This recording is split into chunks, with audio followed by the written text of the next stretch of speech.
Hello साथीहरू, तपाईलाई स्वागत छ मेरो भिडियोमा। आज हामी पसल गइरहेका छौँ। पसल जाँदै गर्दा मेरो बहिनी अगाडि अगाडि हिँडिरहेकी छे।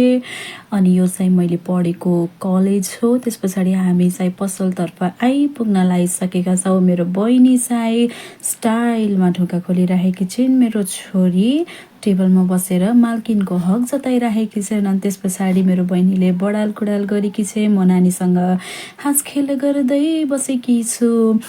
अनि यो भिडियो चाहिँ बहिनीले 3-4 पटक बनाइसकेकी थिए मेरो भाँडा माझेको, तर मलाई चाहिँ एकदमै चित्त बुझेको थिएन। अनि मैले मेरो भिडियोले म आफै बनाउँछु भनेर म आफै बनाएँ। त्यस पछाडि चाहिँ हामी गयो पानी च्यालेन्ज तर्फ होइन। धेरैले के च्यालेन्ज गर्छ, फुड च्यालेन्ज के च्यालेन्ज गर्छ, तर हामीसँग पैसा थिएन। ल बहिनी आज हामी चाहिँ पानी च्यालेन्ज खेलौँ भनेर चाहिँ हामी पानी खाने च्यालेन्ज हामीले गऱ्यौँ। म जित्दै थिएँ, तर मेरो बहिनीलाई चाहिँ त्यो पनि साकुम भएन, चित्त बुझेन उसलाई। मेरोभन्दा बढी जबरजस्ती पानी खाएर उसले चाहिँ सकि। म गएँ पानीपुरी फुराउन। पानीपुरीको डल्ला भ्याइएको थियो। मैले चाहिँ यति मजाले पानीपुरी फुराइरहेको छु। अनि त्यस पछाडि म गएँ प्याज काट्न, चटपट बनाउनु थियो नि त। अनि यो प्याज चाहिँ साँच्चै नै एकदमै मेरो मुखभन्दा ठुलो थियो कि। अनि मम्मी चाहिँ खोले साग टिप्दै हुनुहुन्थ्यो यता। अनि यो मनिका हो। यो मनिकाले चाहिँ जति बेला पनि खाइराख्छ, काम गरिदिने साथी बनाएर लग्यो होइन। काम गर्छ कि भनेर खाएको खाइ मात्र गर्ने होइन। अनि त्यस पछाडि भाइहरू आउँछन् चटपट खान। अनि उनीहरूलाई चाहिँ मैले भाइ हेलो भन न भन्छु। त्यस पछाडि सबैले हेलो भन्छ, तर यो सानो कुचोले हेलो भनेको हुन्छ। म तपाईँहरूलाई देखाउँदैछु मेरो बाहिरको भ्यू। अनि तपाईँहरूले त्यहाँ हेर्नुहोस्, यो चाहिँ हाम्रो गाउँ हो, राखु भगवती गाउँ हो। अगाडि चाहिँ हटिया खै के कुनै गाउँ छ मलाई पनि थाहा छैन अझसम्म। अनि स्कुल छुटिसके पछाडि आउँछिन् सानी नानी। अनि यो नानीले खाँदैछिन् पानीपुरी। दिदी म चटपट खाँदिनँ, म पानीपुरी खान्छु भनेर चाहिँ पानीपुरी खाँदैछिन् बिचरा। तर उनको मुखभन्दा त्यो डल्लो चाहिँ एकदमै ठुलो छ, तर पनि तिनी इन्जोय गरिराखेकी थिइन्।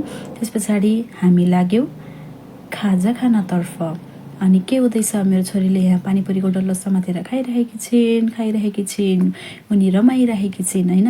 त्यस पछाडि हामी लाग्यौँ अब भिडियो बनाएर खानुपर्छ, यत्तिकै ब्लग त इन्कम्प्लिट हुन्छ होइन। त्यस पछाडि चाहिँ हामी लाग्यौँ खान। अनि यति खायौँ खाएर पनि नथाक्ने हाम्रो मुख के भन्ने होइन। खाएको छ।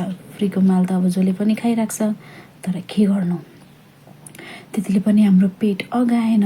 म गएँ फेरि अनि अझ 1 प्लेट बनाएर लिएर चाहिँ मजाले खायौँ। मेरो बहिनी झन् खाएरै नथाक्ने मान्छे। उसलाई चाहिँ अब के भन्ने होइन, जे पनि खान्छे।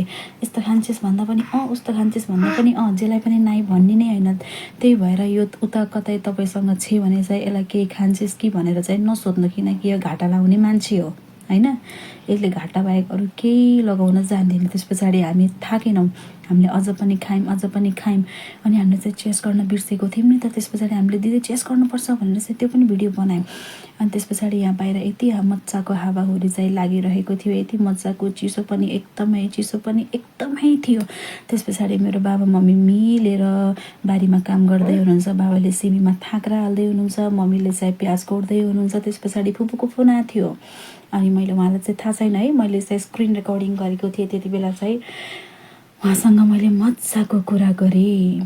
अनि बाबुलाई पनि हेरेँ। अनि त्यस पछाडि हामी घर जान फर्किसकेका छौँ। अनि मेरो बहिनी चाहिँ यति चिसोमा पनि आइसक्रिम खाने अरे कि।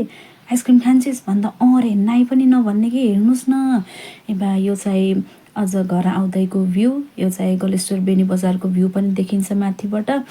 यति हो आजको लागि चाहिँ, यति नै काफी छ। मलाई यो भोइस ओभर गर्न एकदमै गाह्रो भयो। अब हामी घर आइपुगेका छौँ। यो भिडियोलाई हेर्नुहोस्, माया गर्नुहोस्, लाइक गर्नुहोस्, के गर्नुहुन्छ गर्नुहोस्। By by.